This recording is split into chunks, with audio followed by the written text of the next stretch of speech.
Dans l'exercice 40, on vous demande de calculer l'angle BCD. Cet angle BCD est dans le triangle BCD. Le problème de ce triangle, si vous travaillez dans ce triangle rectangle, c'est qu'on vous donne l'information que sur un seul côté. Vous n'avez pas le côté BC et vous n'avez pas l'hypoténuse. Vous n'avez que le côté BD.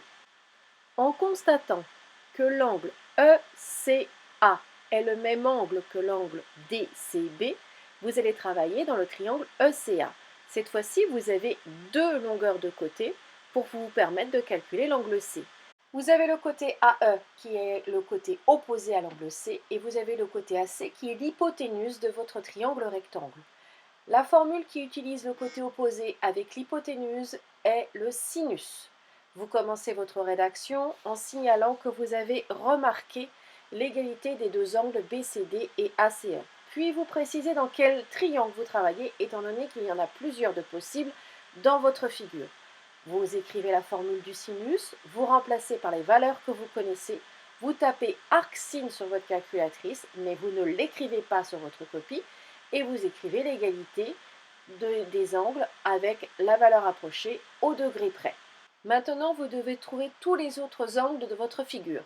Nous allons revenir dans le triangle BCD. Dans ce triangle, vous connaissez la mesure de l'angle B, 90, et la mesure de l'angle C, vous venez de la calculer, ça fait 36 degrés. Avec la somme des angles dans un triangle, vous allez pouvoir trouver la mesure de l'angle BDC. Dans votre rédaction, vous précisez que vous utilisez la somme des angles dans un triangle. Étant donné que c'est une notion de cinquième, c'est beaucoup plus rapide pour vous de la faire. Pour le calcul de l'angle EDB, j'utilise mon angle plat. Comme je sais que l'angle BDC fait 54 degrés, en faisant 180 moins 54, je trouve l'angle EDB. Pour l'angle EAC, je reviens dans le triangle EAC. Je connais l'angle C, je connais l'angle E. Grâce à la somme des angles dans un triangle, je peux calculer l'angle EAC. Vous remarquerez que vos deux triangles sont des triangles semblables. J'ai une égalité de deux paires d'angles. L'angle EAC est égal à l'angle DBC et l'angle ECA est égal à l'angle DCB. J'ai donc une égalité de rapport pour les longueurs. BD divisé par EA va être égal à BC divisé par EC qui sera égal à DC divisé par AC.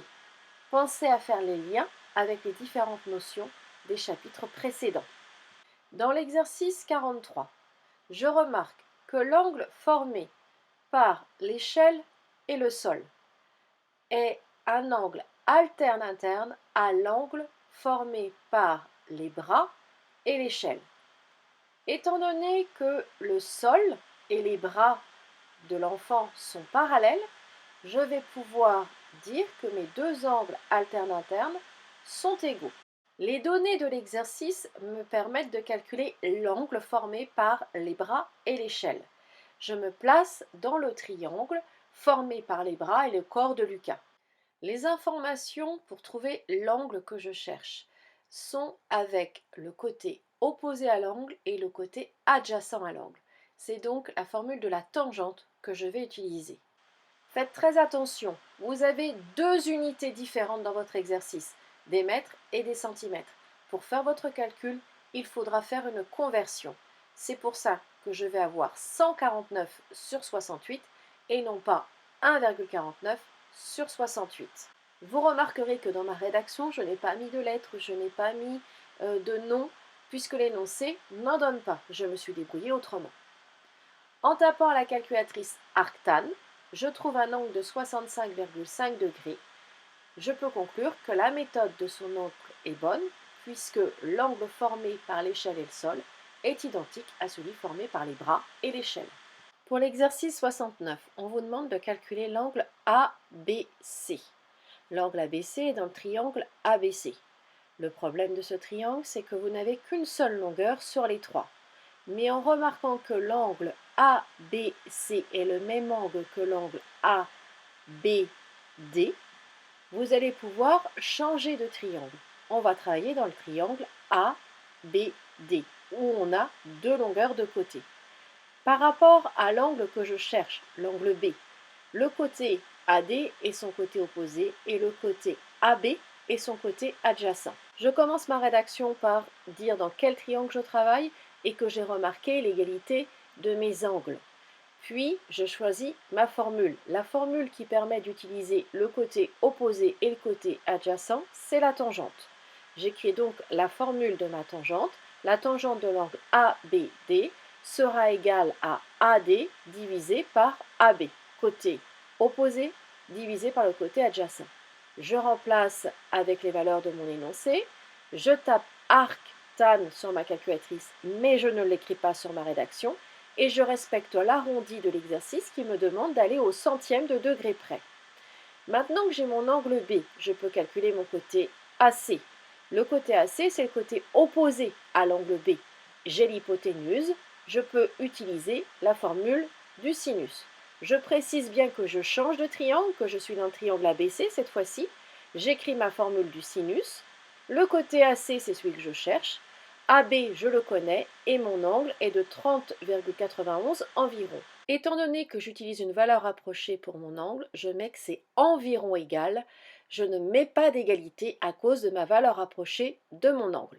J'en déduis que AC est égal à environ à 5,93 fois sinus 30,91 et ma valeur rapprochée est de 3,05 m. Je respecte l'énoncé qui me demande de mettre au centimètre près, c'est-à-dire 2 chiffres après la virgule. Vous auriez pu procéder autrement. Vous avez calculé la mesure de l'angle B. Vous pouviez déterminer la mesure de l'angle D grâce à la somme des angles dans un triangle et vous placez dans le triangle ADC. En calculant le sinus de l'angle D, vous aviez la longueur AC. Vous pouviez également calculer le cosinus de l'angle B pour avoir le côté BC. Puis, grâce au théorème de Pythagore, vous calculiez le côté AC. Vous avez plusieurs façons de procéder, plusieurs façons de faire. Le tout est de choisir la bonne méthode, celle qui est la plus rapide, la plus efficace et qui vous fera faire le moins d'erreurs de calcul et de rédaction.